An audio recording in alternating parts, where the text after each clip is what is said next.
Assalamualaikum warahmatullahi wabarakatuh. Hai teman-teman semuanya, kembali lagi dengan saya Muhammad Sahal dari jurusan TRMG atau Desainer. Baik, kali ini saya akan membahas tentang apa itu desain sistem atau apa sih yang dimaksud dengan desain sistem dan kenapa salah satu konsep ini penting dalam dunia desain atau yang modern ini, khususnya di bidang digital produk, yaitu desain sistem. Mungkin sebagian dari kalian pernah dengar istilah ini, tapi mungkin masih bingung sebenarnya desain sistem itu apa sih? Nah, di video ini saya akan jelaskan secara lengkap mulai dari pengertian, manfaat hingga contohnya dalam kehidupan di dunia nyata. Oke, langsung aja, apa sih itu desain sistem? Desain sistem adalah sebuah kumpulan aturan, komponen, pola, dan pedoman yang digunakan untuk membuat desain secara konsisten di sebuah produk digital. Kalau diibaratkan, desain sistem itu seperti buku resep. Semua bahan, cara memasak, dan hasil akhir sudah diatur jelas. Jadi, siapapun yang masak bisa menghasilkan rasa yang sama. Kemudian, dalam desain, itu berarti setiap orang, baik desainer maupun developer, bisa bekerja dengan acuan yang sama, sehingga hasil desain jadi konsisten. Kemudian, kenapa desain sistem penting? Kenapa sih desain sistem itu penting? Nah, pertanyaannya, kenapa kita butuh desain sistem? Kenapa? Jawabannya, ada beberapa alasan. Yang pertama, konsistensi. Bayangkan kalau aplikasi punya tombol dengan bentuk dan warna berbeda-beda di setiap halaman. Pasti membingungkan. Desain sistem memastikan semuanya seragam. Kemudian yang kedua adalah efisiensi. Apa efisiensi? Apa itu efisiensi? Dengan komponen yang sudah jadi.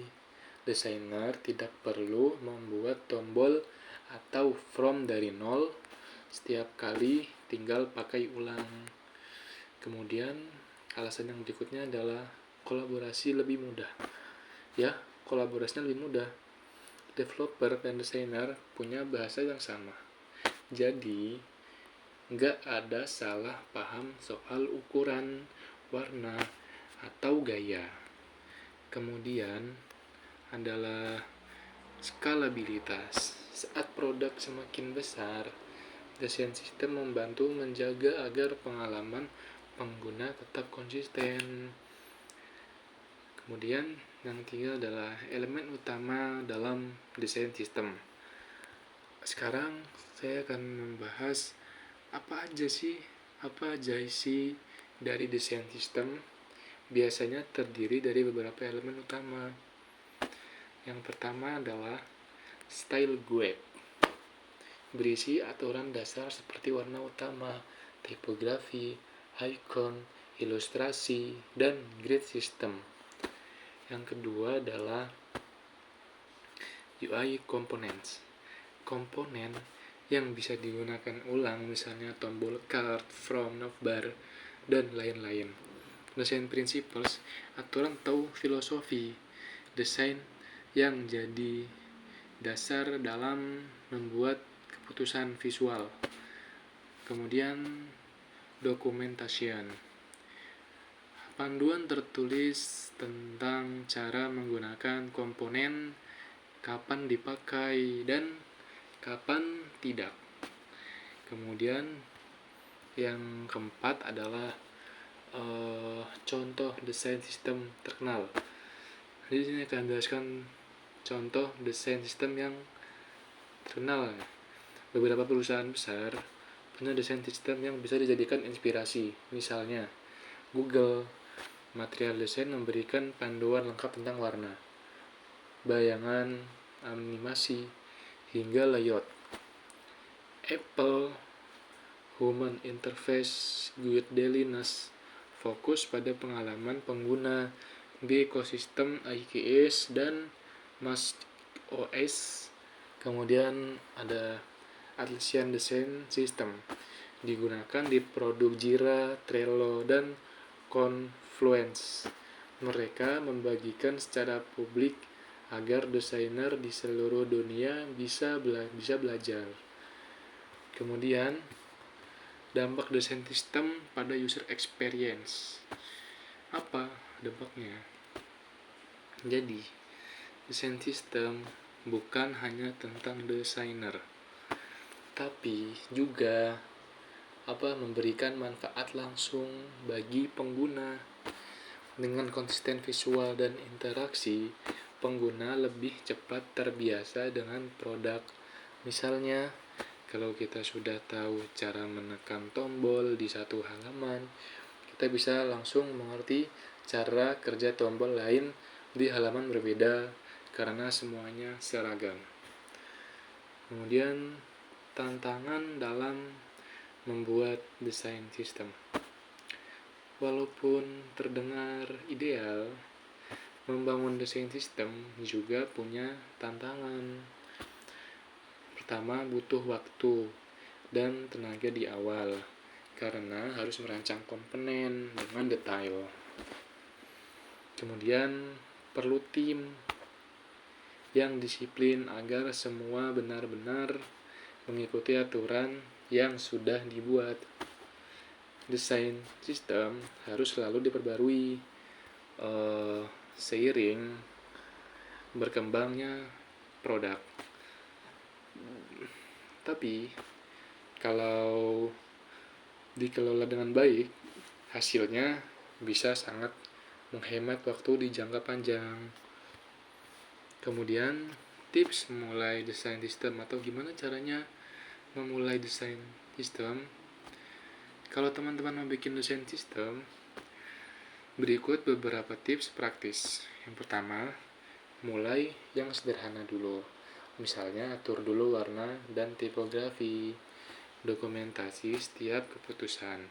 Jangan hanya simpan di kepala, gunakan tools modern seperti Figma atau Sketch atau Storybook untuk menyimpan dan membagikan komponen.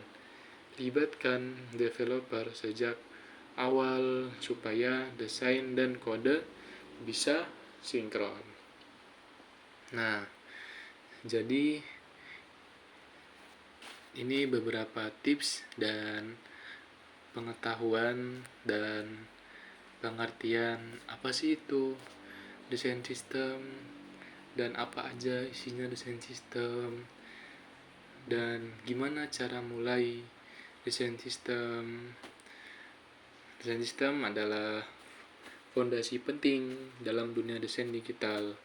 Dengan desain sistem, kita bisa menciptakan produk yang konsisten, efisien, mudah dipelihara, dan tentu saja lebih nyaman bagi pengguna.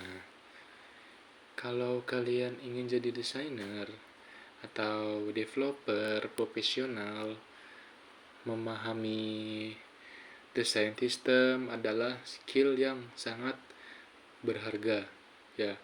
Jadi harus memahami dan menguasai ilmu tentang desain sistem karena desain sistem adalah skill yang sangat berharga untuk skill desain kita dan lainnya. Semoga penjelasan yang sedikit ini bermanfaat buat teman-teman semuanya, buat saya pribadi khususnya, dan buat teman-teman semuanya umumnya. Dan kalau kalian suka dengan video ini, jangan lupa like, komen, dan subscribe. Sekian, jika ada salah kata saya mohon maaf. Assalamualaikum warahmatullahi wabarakatuh.